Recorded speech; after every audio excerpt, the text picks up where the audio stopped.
And welcome back to the show, the old Gatbox podcast and radio show. I'm on location down at my humble abode in Jupiter, Florida, and our most popular guest on the show, Gilles Gagnon, is back from his humble abode at Casa de Campo in the Dominican Republic. Gilles, great to see you, my friend. I think for the first time, my backdrop might be better than yours.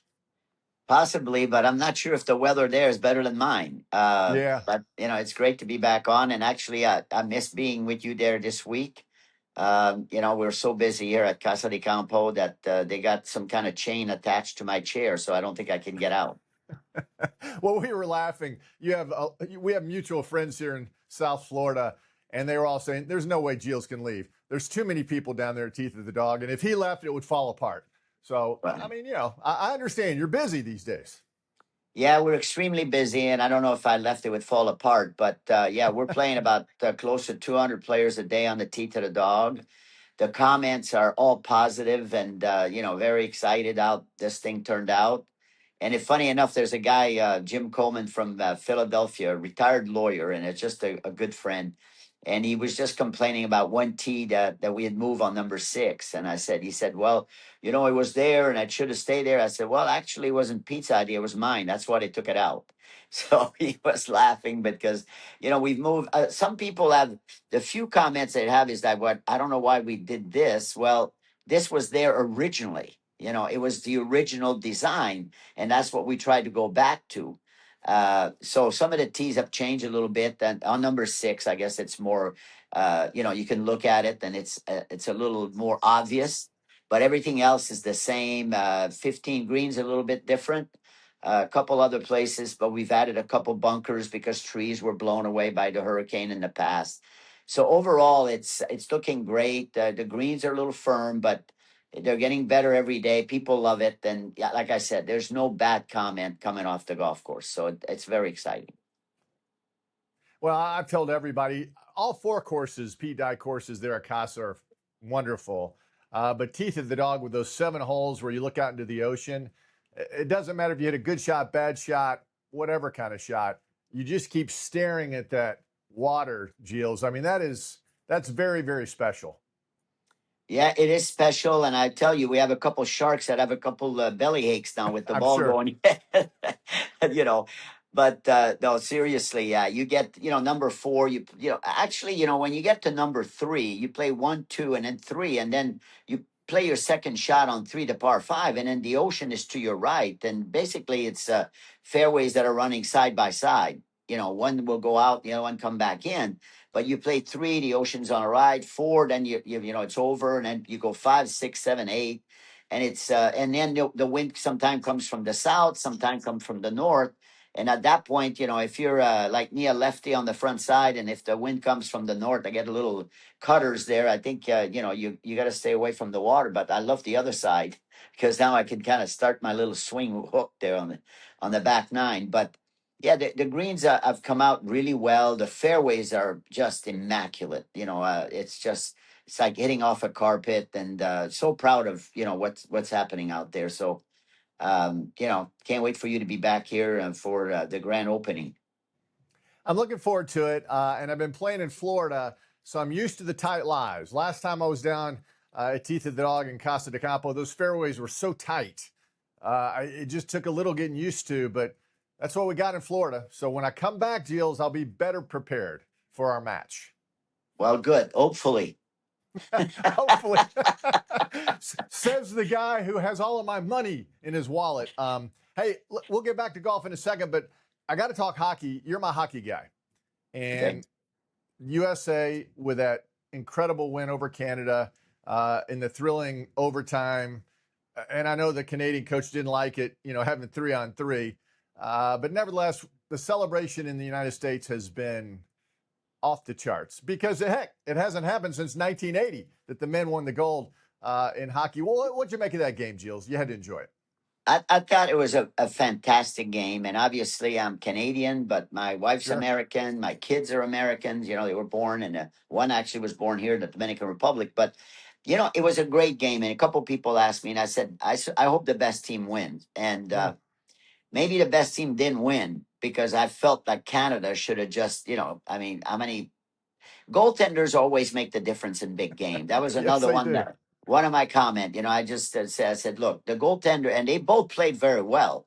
But I think the key save was when he put this stick down the back, and the net was Oh, wide open. But it's there's things happen sometime. I think that is really kind of get the mood of the country was just, it's been so much so much excitement, and I think people kind of rallied around him. And I don't know if you saw last night, Hughes went to the Jersey Devil. He came back yeah. to his team, and and then he went and got the other guy from Buffalo, and they walked out together.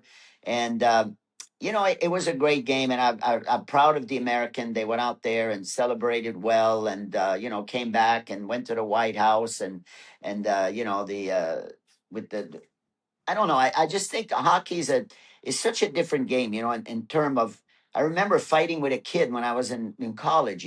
Every practice we fought.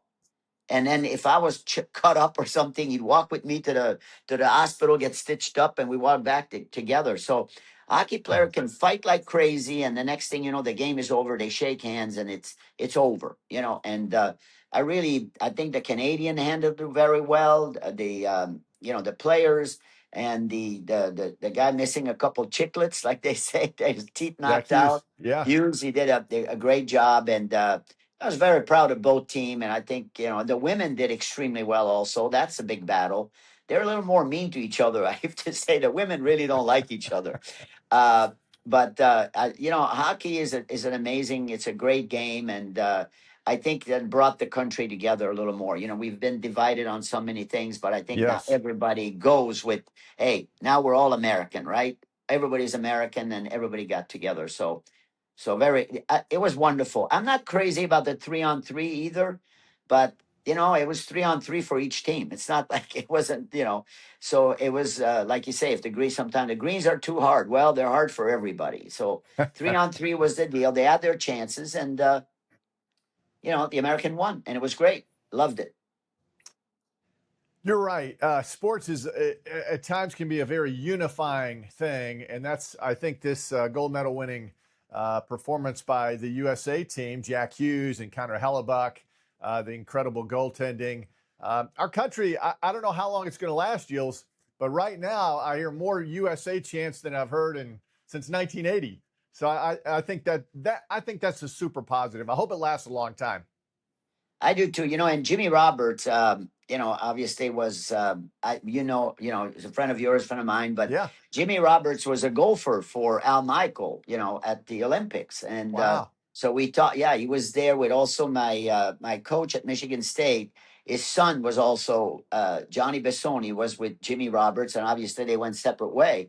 But Jimmy Roberts done a fantastic job, over the years. His career's been, a great career, Yes. and we see each other. And he actually, the year that my youngest daughter played in the U.S. Open 2001, we had an interview with NBC at the time, and so we kind of reminisce on that every once in a while. But that's basic. His connection was hockey, so I'm sure I haven't talked to him since, but I'm sure he was excited about that. And like you said, USA, USA, you hear that everywhere, and it's a lot more interesting, a lot more fun than to hear, all the criticism and all the politics, and so. Yeah.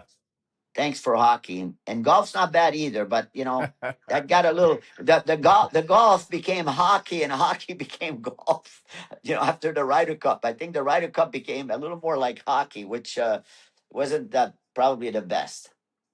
Tell me this, Gilles. One more hockey question because I found this interesting. Of course, they interviewed the great one before the game, Mike Tirico, who did such a wonderful job as Yeah, he's great. the host of the hockey. And when they show those old highlights of the great one, and he was the greatest, there's no denying. But to watch those old highlights and then watch, for example, the gold medal winning game, how fast and athletic and big these guys are. Wow, has the game of hockey changed? It is so much faster than it was when the great one was dominating. Don't you agree? I mean, it's more exciting. I guess the players are bigger, faster, more athletic, right? Well, I think the best move that they did in the NHL or whatever is took the red line out. So Mm, the red line is not really in play that much anymore. So the passes can go from behind the net all the way to the opposite team's, blue line. So that opens the whole thing. I mean, I was never great, but I played and I was pretty good in college. And then when I got to pros, then they were hanging on to me all the time because I couldn't go past that red line Right. for the pass. So that changed a little bit. Then it took away a little bit of the fighting rules, which is a little more, not took away, but add a little more to that suspension and things. But yeah, they're bigger, they're better, but the game is so fast. It unbelievable. And they pass and there's much more passing. The only thing that to me is just, I think Canada blew it a couple times. They're right there in front. And then I'm yelling, shoot! I'm here. My grandsons are here. They were snowed in. They couldn't go back to New York, so they're here for another week. But it was like, shoot, and then they pass, and it's like, man, you love. I was very selfish. If I had a shot, man, I just took it. No way I was passing it. So I Right. think, but they play more like the Russians played originally, where the puck, they kind of regroup and they come out of the zone almost and then regroup and go back in. Well, the guys throw the puck in as a kid. I'm sure you remember we threw the puck in and chased it. Sure. So, but the game is really well. And if you're not used to watching the game, it's a little. My daughter was going, "Yeah, where's the puck?" A couple times, because they're moving so fast. But it was a great game, and Oh, it's a wonderful game, and I'm glad that USA is back. all right. Back to golf. Before we let you get back to those balmy temperatures at the Dominican Republic, Casa de Campo.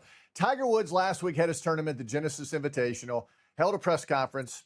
When asked about returning to the Masters, he basically said he hasn't dispelled that thought. The question was, with all the rehab you're doing, does that mean you're not going to play in the Masters? And he said, no, that's not what that means. And he also intimated that he's going to play on the Champions Tour at some point this season because it's a 54-hole event and they allow him to ride in a golf cart. And his big sponsor is Insperity, and they have a huge tournament in May, the biggest one in the regular season at the Woodlands in Houston. So I guess, Gilles, it sounds to me like he's coming back.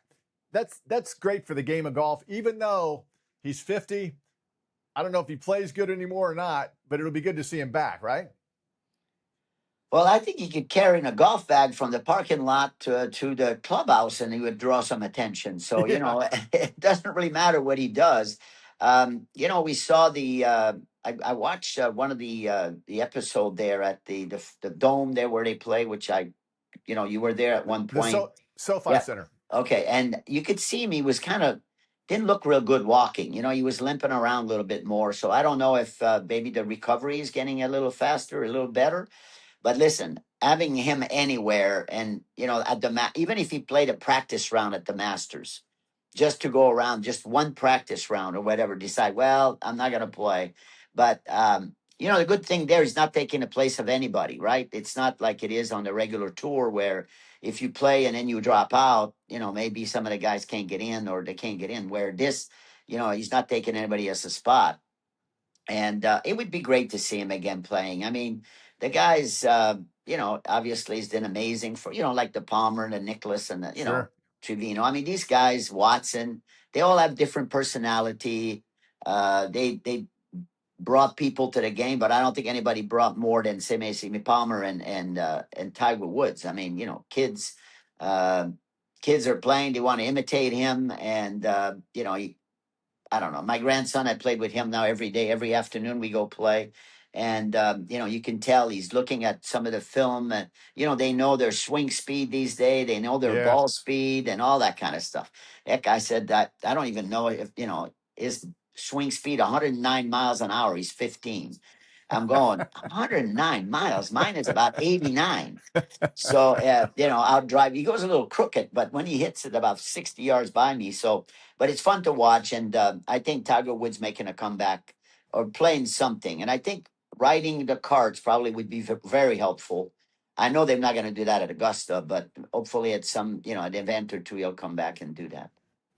Well, Gilles, I wanted to also tell you, of course, I played Seminole the other day. Okay, name drop. But the gentleman I was out there with, he told the story. I told him about Casa de Campo and he'd heard of you, et cetera. And he said years ago, the only time he'd ever been to the DR, he was playing, and out walks Pete Dye. And Pete Dye introduced himself, and he said, and they're like, wow, this is really cool.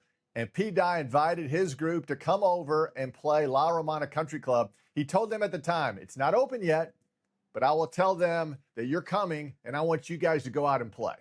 And so he played La Romana Country Club, he and his buddies from the United States, before they ever cut the ribbon, because Pete Dye wanted one of these guys to play and he wanted some feedback. And I thought it was a great story, and all the things you told me about Pete Dye and his incredible personality. I thought you'd appreciate that story. They played La Romana before it ever actually opened. And as he said, it was, there was a few rough things here and there, but they thoroughly enjoyed it. And Pete showed up at the end to get their review. And so, and he said, well, naturally, we're going to tell Pete we liked it. but I thought that was a great story. Pete Dye stories, I hear about Pete Dye virtually every day when I'm in the golf world. Pete Dye broke every rule you could possibly put in here at Casa de Campo. Like you'd say, okay, you can't have these guys playing. And he said, yeah, you can, and not in a bad way. But, Pete always had, like they say, this is the only guy that could, outspend an unlimited budget, right? So he had his own way, and he always wanted to make sure the houses were not so close to the, he gave always more space for the fairways. And so that's why when you're here, you don't feel like you're in a corridor, around houses. But yeah, La Romana, he did that also at, he did that at Die 4 at one time when we opened up. Actually, was Bill Clinton was here, and he took him out there, and Wow. President Clinton thought he hit it a long way just because he was hitting rocks in the fairway and that thing was bouncing forward. But it's really, honest to God, the fairway was pretty rough. We had to move the ball on some pads, but he wanted to see it. And I remember him saying, "Oh my God, I'm driving the ball so far," and I'm thinking, "All right, take a look at your golf ball. There's a few nicks on there that you hit." That's But funny. yeah, Pete did all that stuff, and we played the other day. Went by his little area there on number 8, and I'm sure he'd be very proud to what's happening. I think he'd say, you guys did a pretty good job. We did a good job. You did a great job. And again, for our listeners and viewers, go to casadecampo.com. Great website. It'll tell you exactly how to plan out your trip. And you can even, there's a little connection there with Gilles. And he'll really roll out the red carpet, Gilles, right? Well, I'm going to roll it for you now. I don't know. I'm getting to the point. I'm getting tired at the end of the You're year. not rolling anymore. Just we'll roll the carpet for you, and we can't wait to do this. The basically grand opening. We have we've been open, but we want to do a little more something special. So it'll be fun in a few weeks, and we're looking forward to having you. Well, Gilles, thanks, my friend. Have fun with the family down there. I look forward to getting it back down. Of course, I've been in Florida now for a month, so I love balmy, warm temperatures, Gilles. What can I tell you? Well, it's twice now I've been stuck. We were Florida coming back here, I know. and we had cancellation. And now my family, my daughter from New York was here. They were leaving on Friday, and now the flights were all canceled and all of the snow. I mean, it's been unbelievable. So they're here, and they said they're worried about work. My daughter wants to go back. Obviously, she runs a huge school, and my grandson goes, "I hope there's another snowstorm." He's smart. He's smart. No, the two of them hope there's another snowstorm. Anyway. Yeah, it's good to know that warm is better than snow at an early age. Yeah. They know that. They'd rather do that for sure. Yeah. Gilles, all the best. See you in a few weeks, and all the best to Mary Lee. Cheers. Yeah. Well, same with you, Braden. I'm sorry I couldn't be there. I was hoping to make some more money, but I guess I'm going to have to wait till you get here. Oh, don't worry. I'll go to the ATM before I come down. All right. Gilles. Take care. Bye-bye.